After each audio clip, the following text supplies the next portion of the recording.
Peace, love, harmony, beauty, namaste to you.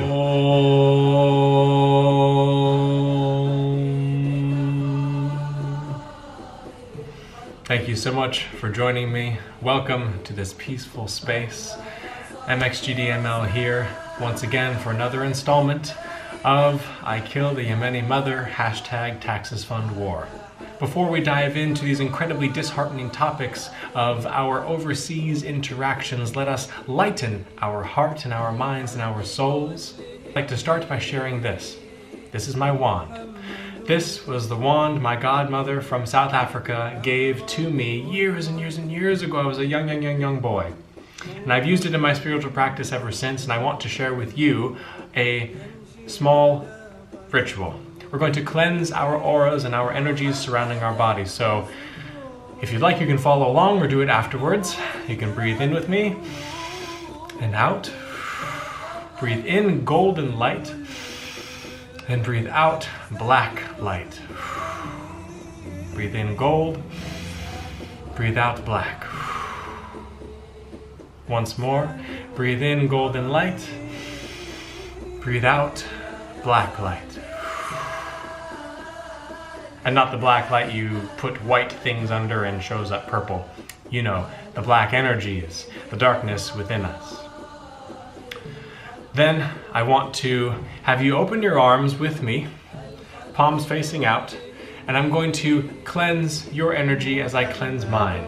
Cleansing the aura of negativity and allowing that energy to spread back out into the universe and to be reappropriated in different ways, gaining positive influence and vibration once more to then find its way to you and to other beings and to other bodies, celestially, terrestrially, anything like that. Cleanse yourself. I cleanse your arms, your head, your temple, your crown. If you turn around, your back, all the way down to the buttocks, all the way down to the legs. Get down to the feet, underneath the feet, just like a sage smudge. Both legs underneath your feet, up near the groin. Put your legs out, and we'll do your legs and under your feet as well, and your other leg, and we'll get your leg and your heel and the ball of your foot all the way on the inside of your leg. And if you face towards me once again, if you haven't already, I will impart through the rose quartz crystal attached to this wand my healing sound vibration through my solar plexus chest cavity. I can feel my vibration here in my skeleton, and it is full of peace and love and harmony, beauty and namaste. And I share that to you, and I offer it to you. May peace, love, harmony, beauty, namaste find its way powerfully into your heart, into your soul, into your mind and your body. Thank you. So now let's begin this episode about U.S. foreign intervention in Yemen with what better person and author to discuss and learn from? Noam Chomsky. Yet again, we are returning to his book, Indispensable Chomsky, Understanding Power. We're going to dive right into another question specifically about Muslims and U.S. foreign policy. Dr. Chomsky, I have a question. Would you agree that in this attack on the less powerful people of the world generally, there is also a secret, vicious war being waged on the Muslim people? And what do you think is in store for Muslims in general in the world? Well, it does happen to be the case that plenty of Muslims have been getting it in the neck from the United States. But that's not because they're Muslims, it's because they're not sufficiently under control. Control, power, yes! Continuing. There are plenty of white Christian people who are also getting it in the neck. In the 1980s, the United States fought a vicious war in Central America, primarily against the Catholic Church. And that means European priests, not just priests from indigenous origins, because the church had started working for what they called the preferential option for the poor. Therefore, they had to go. In fact, when America's watch the Watch human rights organizations focused on North and South America, did their wrap-up study in the 1980s, they pointed out that it was a decade framed by the murder of the Archbishop in 1980 and the murder of 6 Jesuit intellectuals in 1989, both in El Salvador. Yeah, that wasn't accidental. So you're right. It is true that the United States is attacking a substantial part of the world that happens to be Muslim, but we're not attacking it because they're Muslim. We don't care if they're Martians. The question is, are they obedient? This is very easy to prove, actually. For instance, there's a lot of talk in the United States about Islamic fundamentalism, as if that's some bad thing we're trying to fight. But the most extreme Islamic fundamentalist state in the world is Saudi Arabia. Are we going after the leaders of Saudi Arabia? No. They're great guys. They torture and murder and kill and all that stuff, but they also send the oil profits from their country to the West and not to the people of the region, so they're just fine. Or take non-state agents. I suppose the most extreme fanatic Islamic fundamentalist in the world is Gulbuddin Hekmatyar in Afghanistan, who got over $1 billion of aid from the United States and Saudi Arabia and is now tearing what's left of Afghanistan to pieces. Yep, he's a good guy. He's been fighting on our side, narco-trafficker, terrorist, all those things, but doing what we wanted. On the other hand, if Islamic fundamentalists are organizing clinics in the slums of Cairo, they're going to have to go, just as the liberation theologians of Latin America who happen to be Basques, you know, blue-eyed, blonde-haired, and so on, had to go. I mean, there is a racist element to US policy, of course, but the basic motivation is not that, I think. The real goal is just maintaining obedience, as in Cuba, as in Panama, and so on. Bam! Yet again, he describes the whole crux of the House of Cards, right? You take power out of the equation and everything just falls apart. The United States is just intervening for leverage. We're going to talk about how they're maintaining obedience, leverage, control, power, and subservience of those peoples to their will and bending the region and molding the borders to something that they want. We're going to dive into that a little bit more today as we continue our symposium on everything that is the Arab Peninsula and why it is how it is. History again finds another way to repeat itself and repeat itself and repeat itself and repeat itself. And then we were here in the Los Angeles River. I'm right on the riverbed in this embankment of the high tides. As you'll see, there's all of this stuff. I just love it. Things hanging around me. It feels really just like an oasis. And I'm surrounded by ducks. There's ducks everywhere, all along the river. They're just hanging out and they're saying, this is our home. We're an aviary species that goes unnoticed and you should pay attention to us. Ducks! And you should also pay attention to what the US is doing in Yemen. And we are here. Saudi Arabia is our regional ally, so that means that we support President Hadi and the Egyptian intervention in the Yemeni crisis. This also means that we are pretty much fighting a proxy war against Iran, which is Saudi Arabia's rival. This also means that we are supporting the Gulf Cooperation Council and the Sunni majority Arab states, because Iran and Iraq are Shia majorities. So we're kind of fighting them by proxy in Yemen. And then what this sounds like is we are at war with the Shia faction of Islam. Kind of are. Maybe? Do you hear the ducks calling? Might be flying around. This is strange though, because ISIL, the Islamic State, also attacks Shia Muslims, like the ones that the United States is fighting in Iran, Iraq, Kuwait, Bahrain, on and on. So does that mean that we kind of support ISIL efforts because they attack Shia Muslims just like we do? I mean, these are big fucking questions and I want big fucking answers, people in charge. I'm gonna take that label away from you and give it back to us. We, the people, are the ones in charge and we demand answers now. Are you supporting ISIL?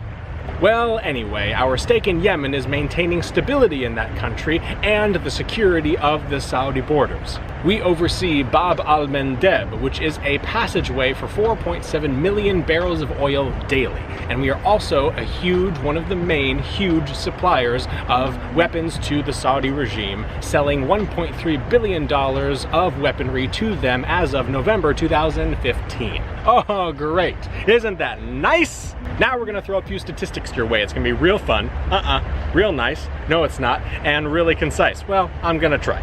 As of 2016, 2,800 civilians have been killed. That's 6 children killed or maimed daily. 60% of the casualties are by Saudi-led airstrikes.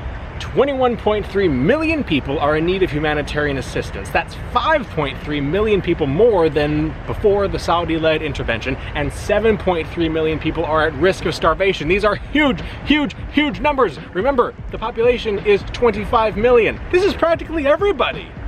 Gosh. 14.1 million people lack access to adequate healthcare. 600 hospitals have been evacuated and 63 have been attacked. Ongoing fighting plus the Saudi air and sea blockade have hindered foreign aid from international organizations. Blockade was originally set up as a UN arms embargo. Now, all of these stats I'm going to link in a wonderful article that I found in the description below. Remember that time during the Democratic primaries when Bernie was in Portland and this little bird came onto the podium and then it flew away and then he said, guys, you didn't know, but that little bird was actually a dove in disguise, and he's saying, no more war! Seriously. Guess how much money the United States has given in military and police aid between 2000 and 2011 to Yemen? $1.3 billion! Ding, ding, ding, ding, ding. If you guessed $1.3 billion, you are correct. Remember, counterterrorism is our fame, supplying weapons is our game. Yemen has also helped stave off Al-Qaeda in its own country. We just, aid and abet that heavily. I wrote a song about it. Do you want to hear? It's actually a rip-off homage to another song, but it goes like this. What is a good war? Absolutely none of them. What is a good war? Absolutely none of them. Huh. Ha. Sing it with me. Ha. Ha. Ha. What is a good war? Absolutely none of them. What is a good war? You get the point. In researching all of this, I came across many articles. One of them was by a British parliamentary subcommittee that surveyed a large group of Yemeni citizens, and they claimed in the findings that 92% of them had post-traumatic stress disorder. That's crazy! The US drone strikes have left a scar on the psyche of the Yemeni citizenry. Imagine all the time having sleepiness, disorientation, anxiety, short-temperedness, lack of concentration, and paranoia.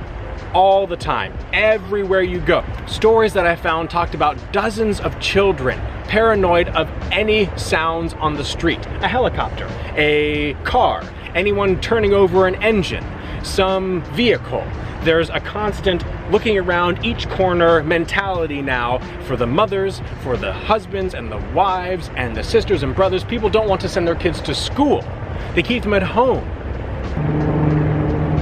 I mean, I don't think he's coming after me, but talk about paranoia, right? Having that all the time, I think I'm gonna be spotted for it being in the LA River. Imagine thinking about the next helicopter over you, any kind of noise in the sky, as one that's going to kill you. I don't think that's gonna kill me. I think that's just gonna cause some discomfort and some annoyance in my day. Look, they're gone, okay? That in Yemen would be, oh my God, here they come, and then oh, it's just ridiculous. US missiles have been confirmed in 12 of Yemen's 21 governances, with 405 confirmed kills since 2002. The method for US drone intervention is called signature strikes, which is a guilt by association strike on suspected but unidentifiable targets. These victims are not on any list, and this prevalence of unknown attacks makes predetermining them impossible. Also, there was a great website that I found that I'll link in the description, which discussed and analyzed all of the targets and dates to the Saudi and US drone strikes and airstrikes. One of them was in 2009 when Obama led an airstrike initiative against the AQAP. Remember, that's the Al-Qaeda of the Arabian Peninsula faction. The drone strike was labeled as a signature strike, and one of the casualties was a 16-year-old boy, which an Obama campaign advisor wrote off as saying his father should have been far more responsible. The boy's name was Abdul Raham. It's a beautiful name, and I can't believe that we had the gall and the lack of human decency to say that his father should have been more responsible. Caitlin Hayden, the former spokesperson for the National Security Council, said, quote, "In situations where we have concluded that civilians have been killed, the U.S. has made condolence payments where appropriate and necessary." Gee, I wonder how much, and if at all. Well, the Rolling Stones article to which I found Caitlin's quote said, none whatsoever. However, some of the Yemeni government officials have given condolences such as $100,000 and 101 rifles to some of the families afflicted by the drone strikes. Oh, how nice of you. Thanks. Fueling fire with fire. President Hadi actually supports the use of drones in Yemen, saying that it will help curb Al-Qaeda, and he has actually asked the United States to supply drones to his military. In another Rolling Stone article, I found the details of a human rights report published in 2013.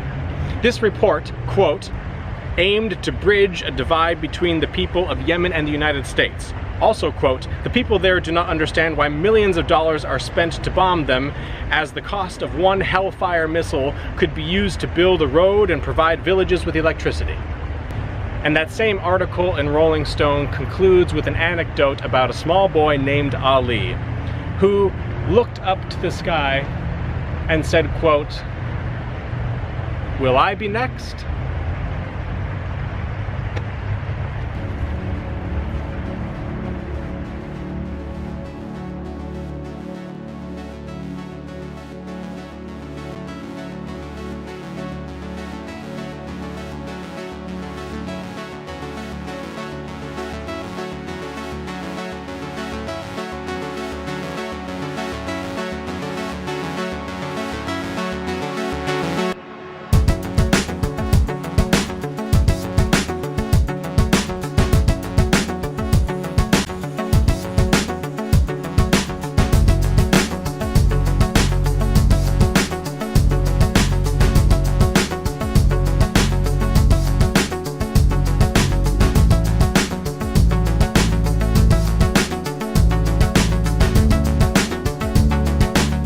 And we're back. Boy, how does that make you feel? How does that make you feel about maybe your citizenship in this country and what you have done in this world? And how does that make you feel as a citizen outside of the United States looking at our culture and our actions? Loaded questions. I'd love to hear your answers. I'd like to know more from this guy as well, The Art of War. That's what we're talking about. I don't really want to call it art anymore, but when he's discussing war, he talks about energy in the 5th chapter. And he opens with the first clause. Sun Tzu said, "The control of a large force is the same in principle as the control of a few men. It is merely a question of dividing up their numbers." Divide and conquer. We all know these sayings, these old idioms from days past, and how that's applied not only to society, but to the military, to the economy. I mean, we're pretty good at trite sayings, right? But divide and conquer is definitely one of them. Hit 'em where it hurts. Follow the money. All of these things are applicable to how the United States governs its biggest machine. We are this huge, robotic, didactic entity that tries to maintain its course with the same level of influence as everything else around us changes. Like, our blinders on this proverbial horse are so long narrowed that we see absolutely nothing change because the horizon maintains its clarity and nothing on it, while everything around it has just zoomed past us, and we don't take into account that we no longer benefit ourselves and others by carrying out same old tactics. So let's reprogram our vocabulary and our mindset to try to first analyze and understand what we see and what has happened in the past, because that is so important to know where you come from and to know where others stand, but then also how to move away from that, how to dissipate that energy just like we did before, how to reappropriate, reallocate that. Let's parlay all of these colonistic and imperialist tendencies into collaborative and communal ideas and beliefs and hopes and dreams. We need more dreamers. Dream with me, and let's dream big, and let's dream peacefully. Yeah, you hear that? Right on time, dreaming peacefully. Peace, love, harmony, beauty, namaste.